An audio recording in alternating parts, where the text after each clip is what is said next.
Estás en Comunicarte, donde la palabra respira. Porque hablar también es crear.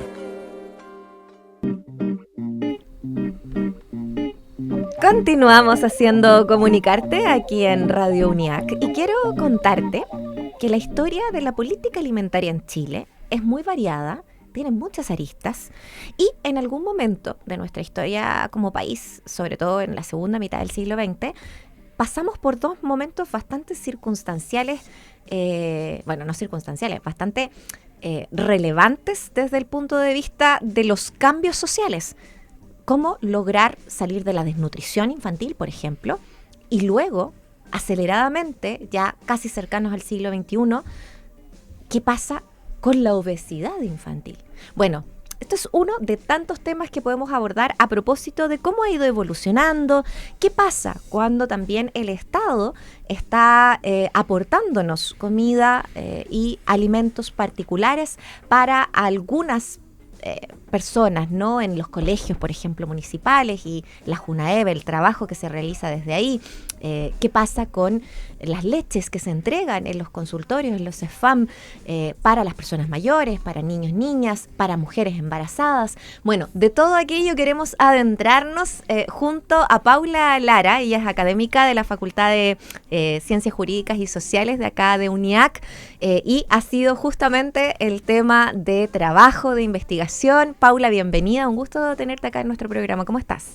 Hola, muy buen día a todas y a todos quienes nos escuchan y a vos también, Muriel, muchísimas gracias por la participación y por también citarnos a este encuentro. Es que nos encanta el panel de Ciencias Jurídicas y Sociales de UNIAC porque además siempre nos traen temas tan variados. En la semana pasada estábamos hablando sobre derecho laboral y qué hacer frente a un despido y hoy día estamos hablando sobre leyes en torno a las políticas alimentarias de nuestro país. Bueno, partamos un poco poniendo en contexto tu trabajo y justamente lo que ha sido tu investigación en torno a, por ejemplo, el tema de la leche, que ha sido fundamental para ti, pero quizás ponerlo un poco en macro, ¿no? Hacer como ese contexto para ti y para acercarlo a nuestra audiencia. ¿Hemos vivido muchas diferencias en las últimas décadas en torno a las políticas alimentarias en Chile?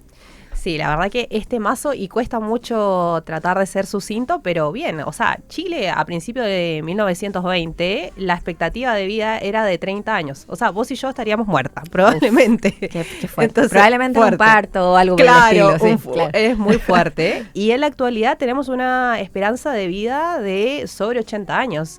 Esto no es casualidad y tiene que ver muchísimo con que el Estado ha hecho que Chile se pueda nutrir bien. Entonces hay muchos pasos y hay muchos cambios que se hicieron durante el siglo XX que tienen que ver con la leche. La leche tiene un significado, un símbolo, no es casualidad. Cuando uno ve propagandas o reclame que salía mamá, tomo leche, yo sé que por ahí hay muchos deportistas. Muchas. La leche tómate la leche. El tómate la leche, sí. Y con esa entonación publicitaria que tal se acordarán las generaciones anteriores. Tal cual. Entonces, para estar mejor tomo leche, claro. u otras que dicen así como, bueno, me muevo, tengo vida activa y aparte tomo leche. Entonces, la leche tiene un simbolismo en Chile en el sentido de que permitió salir de la desnutrición. Y esto no es casualidad. Muchos médicos de la época higienista, que se les llama, cuando intentaron presentar medidas de salubridad, como decir, no solamente la alimentación, alcantarillado, temas de las calles, temas de limpieza y la alimentación, empezaron a implementar medidas, como es el Patronato Nacional de la Infancia, como son las nodrizas, como es el tema de la entrega directa de leche. Esto es algo muy sui generis de Chile, ¿eh? Esto no se vive en toda Latinoamérica y acá, diciendo la frase Chile es el mejor país de Chile, sí. En este caso se cumple. Se cumple. Porque pero bien visionario, para hacer un paréntesis ahí y hacer la referencia histórica, porque esto estamos hablando de que ya en el fondo se hablaba de estos temas y de la importancia de que el Estado tuviera que ver ya en la década del 60, ¿no? Estamos hablando desde esa progresión, bueno, probablemente antes, pero en el fondo es así de longeva este pensamiento sui generis al que hace referencia. Mira, todo empieza desde incluso 1920, pero en 1954 se abre el Programa Nacional de Alimentación Complementaria. 1954, imagínate, ya pasamos 70 años, o sea, tipo 7 décadas con Wow. ese programa, Sí. donde se hacía entrega a los niños de leches, bebidas lácteas, que se les llama también en un componente más técnico, a infantes que tenían desnutrición, y que luego eso se va acoplando hacia las embarazadas y madres. ¿Por qué? Porque acá aparece un binomio que se llama madre-hijo. El control niño sano no es casualidad. Nace porque yo voy al consultorio, hago un control y el chico le entregan esta leche en base a ese compromiso de seguimiento. Y eso tiene que ver con que las políticas públicas se anclaron en la madre y en la embarazada. ¿Para qué? Para después tener un niño sano. Y esto es sumamente importante porque la política pública no solamente es pensar que un niño bien alimentado es un derecho, obviamente, pero también es pensar que es una nación productiva, porque si nosotros tenemos mejores personas alimentadas, tenemos mayor desarrollo intelectual, y al tener mayor desarrollo intelectual tenemos mayor capacidad de ofrecer bienes, servicios, etcétera. Entonces, ver la alimentación como un derecho también tiene que ver con ese crecimiento que es nutritivo, no solamente desde el punto de vista de alimentación, sino también cognitivo. Sí, y eso en la región, ¿cómo es comparativamente? Pensando en Latinoamérica, por ejemplo. Estamos en el Mundial, hablamos del Mundial de la Leche, porque acá quien se lleva el Mundial de la Leche es Chile. Me encanta, porque es nunca Chile. hemos podido tener un Mundial, así que... Pero no, aquí está. el Mundial de la Alimentación, de erradicar la desnutrición infantil, se los digo, es de Chile. ¿Por qué? Porque Chile es el país que logró erradicar la desnutrición prácticamente en 50 años.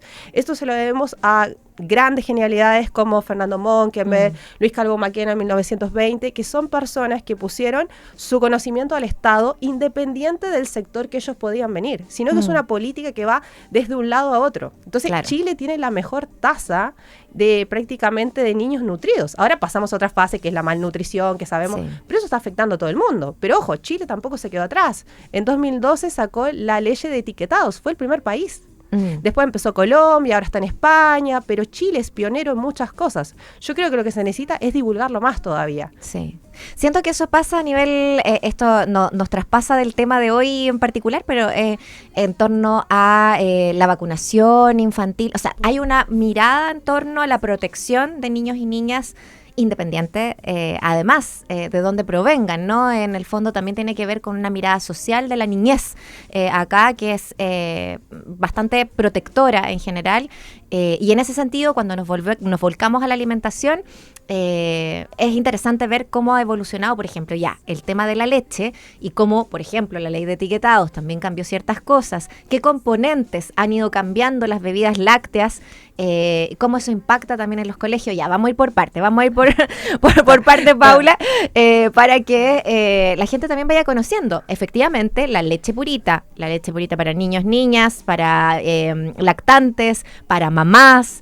Ha ido cambiando a través del tiempo y no siempre fue tan bien recibida, ¿no? Yo creo que ha ido cambiando también la percepción desde lo positivo en los últimos años, pero también me pasó a mí como gestante en su momento en que me dijeron, uy, no te va a gustar. Y yo después la probé y dije, oye, está rica esta leche, ¿por qué no? ¿Hay algo del mito o de lo anterior también, de cómo estaba compuesta la leche, Paula? Vamos al pasado y la remembranza, como se le llama. Cuando uno le pregunta a muchas mujeres, y ojalá que nos estén escuchando gestantes o también que estén amamantando, les pregunta el concepto de la leche, las trae al colegio. Las trae, si tienen ahora 40 años, probablemente los 80, si tienen 50, los 70. Cuando uno habla de la leche de colegio, lo más probable es que ellas te digan en las entrevistas grumos, color. Sí. Hay una remembranza. Entonces, cuando ellas reciben algún tipo de alimento del Estado, es como que está asociado respecto a algo que consumiste en el pasado. Y eso no solo pasa con alimentos del Estado, pasa con todos los tipos de alimentación. Uno tiene una remembranza, un sentido de lo que es la cosa. Porque la cosa no es la cosa por sí misma, sino lo que tiene el componente detrás. Entonces, cuando uno le pregunta a las embarazadas que consumieron Purita Mamá, que es a propósito, si no lo conocen el producto, es una bebida láctea, es una leche que se da a las mujeres embarazadas hasta aproximadamente el primer trimestre, después de nacido su bebé. Y esta bebida nació en 2008, porque tiene componentes de omega 3 y de H3 que fortalecen el cerebro, etc. En condiciones clínicas. Ahora bien, cuando uno le pregunta a las mujeres que lo consumieron en 2008, viene una frase que es espectacular, que quizás a vos te las dijeron y te doy el pase. Pero es que huele a pescado. No la tomes. Mejor prepárala y hazla flan o queques o cosas. Y yo con susto abrí el primer paquete diciendo, bueno, esto me va a llegar un olor.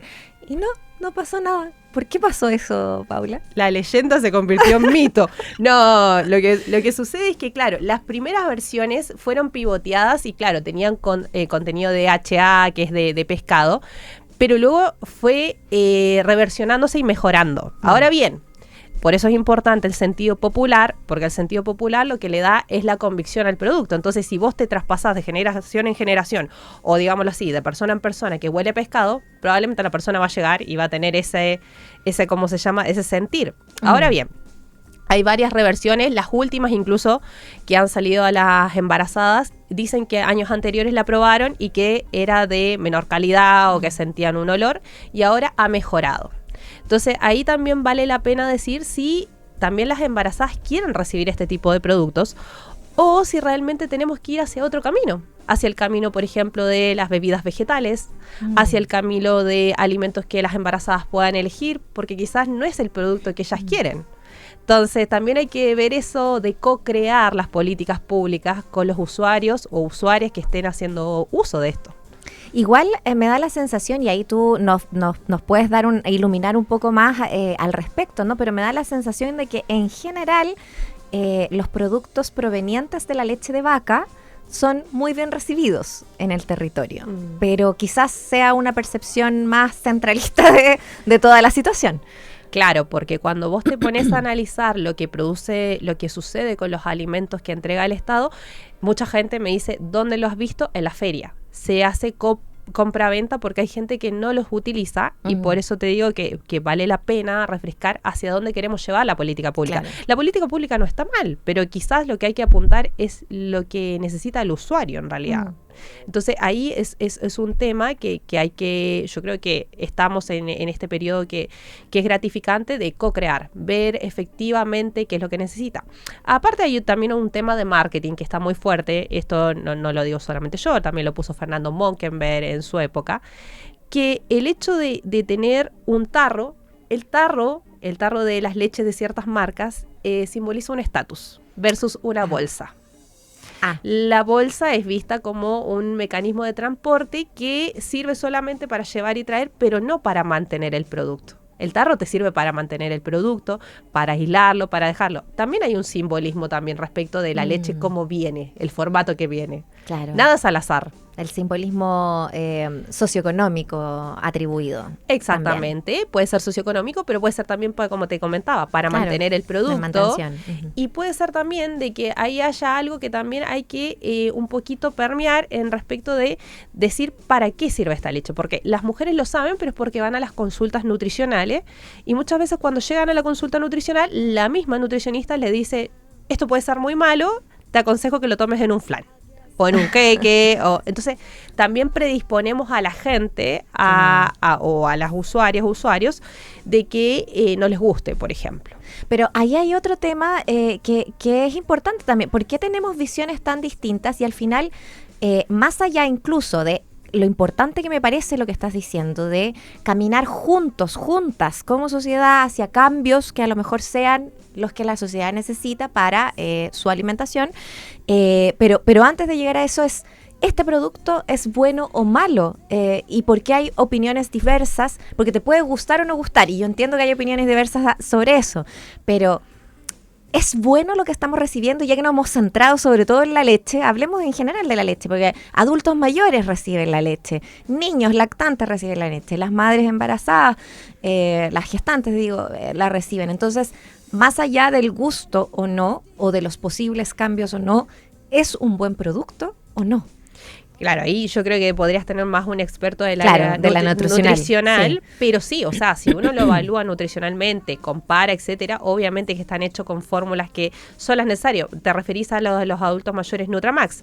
Nutramax, la última reformulación que tuvo fue en el 2021, donde se probó también en diversos testeos, han hecho testeos en Chiloé sobre ciertos productos asociados al salmón, etcétera. Hay una gran cantidad de académicos que están detrás de estas fórmulas y que son de verdad maravillosos, o sea, a nivel nutricional.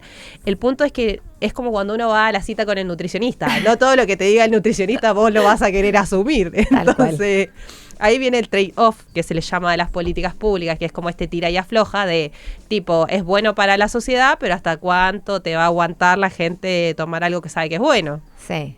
Oye, bueno, estamos conversando con Paula Lara. Ella es, investigadora y también es académica, docente de aquí en la Facultad de Ciencias Jurídicas y Sociales de UNIAC, y estamos hablando de las políticas alimentarias, de las leyes también en torno y cómo han ido cambiando.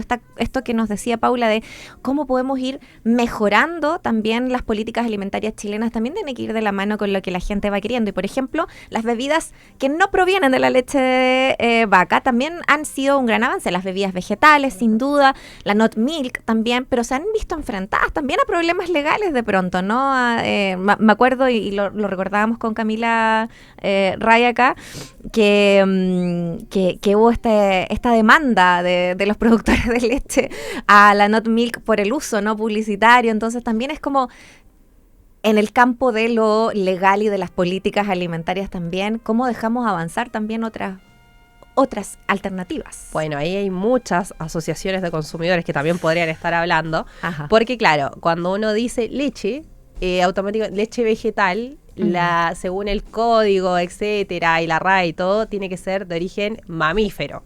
Claro. Entonces, por eso son bebidas vegetales, claro, todas aquellas. Entonces, es como por normativa. Entonces, claro, acá hubo un trade-off respecto de lo que yo uso como eslogan, de poner una vaca, de poner tacharla, bueno, la libre competencia, y hay otros abogados que nos podrían apoyar en aquello. Pero el punto es hasta qué nivel a un consumidor le hace sentido eso o no. El consumidor va y te elige el producto porque lo mira, lo ve y le hace sentido con lo que está consumiendo. Quizá hay gente que es intolerante a la lactosa y no puede ni siquiera consumir la purita. Claro. Y su única opción es una bebida vegetal. Y está perfecto. Entonces, por eso lo que yo te nombraba, más allá del nivel nutricional, lo importante también es hasta qué punto le hace sentido a la gente alimentarse de X forma que le programa el Ministerio de Salud. Claro. Con toda la salvedad de que el Ministerio va a querer hacer la mejor fórmula. Esa es su misión, eso es promover la nutrición también. Totalmente. Oye, es que se nos pasa volando este espacio y me pasa que me quedo con tantas preguntas. De hecho, por ejemplo, todavía ni siquiera entramos en la Junaev y vamos a tener que tomarla como un capítulo aparte, yo creo, en su momento, Paula. Pero ya para ir cerrando y ya que nos centramos en las políticas alimentarias y la leche en particular, hoy día ¿hay en vista más cambios con respecto a esto? Y es posible ver avanzar, por ejemplo, esa colaboración ciudadana también de los cambios que son culturales, sociales, alimentarios también, que me hace bien o no. ¿Se ve posibilidades de avanzar en eso? Bueno, ahí dentro de la administración pública hay una parte que se llama gobierno abierto, que creo que viene muy fuerte. El periodo de co-creación, el periodo de la ciudadanía, el periodo de levantar también muestreos. Yo creo que eso es algo que no nos tenemos que quedar atrás como Estado y creo que se viene con potencia. Ahora también hay que también dejar espacio también para las personas que saben a nivel nutricional, como puede ser el Ministerio de Salud, como puede ser, qué sé yo, la distribución logística. Pero yo creo que si no nos abrimos paso, vamos a terminar haciendo un gasto mayor que el beneficio. Entonces, yo creo que sí van a haber espacios, pero también hay que construirlos. Sí, es bien interesante eso, porque si veníamos siendo políticas bien sui generis, hay que seguir manteniéndolas también. Es como para mantenernos en la capitanía ahí del y mundial. Bueno, ganar no es fácil siempre, entonces hay que saber afrontar los cambios, pero yo creo que Chile es un gran ejemplo. Como país de liberar la tasa de desnutrición, hacerlo mucho mejor. Creo que muchos países han tomado este ejemplo y creo que también hay que defenderlo. Hay que defenderlo, pero con el contexto que tenemos. Un mundo global, distintas elecciones, distintos tipos de alimentación, qué sé yo, plant-based, vegana, vegetariana, omnívora. Hay que respetarlo, pero Chile puede seguir avanzando. Tiene capital, tiene académicos, tiene mentes brillantes y yo creo que el camino está dispuesto, lo que falta es usar las herramientas nomás. Me encanta. Paula, ha sido un gustazo. La próxima vez vamos a estar hablando probablemente o de Junaev o bueno, cualquier tema que nos vaya surgiendo. Inviten nomás. Felices de recibirte. Paula Lara, académica de la Facultad de Ciencias Jurídicas y Sociales de UNIAC. Muchas gracias por compartir con nosotros. Muchas gracias, chicos.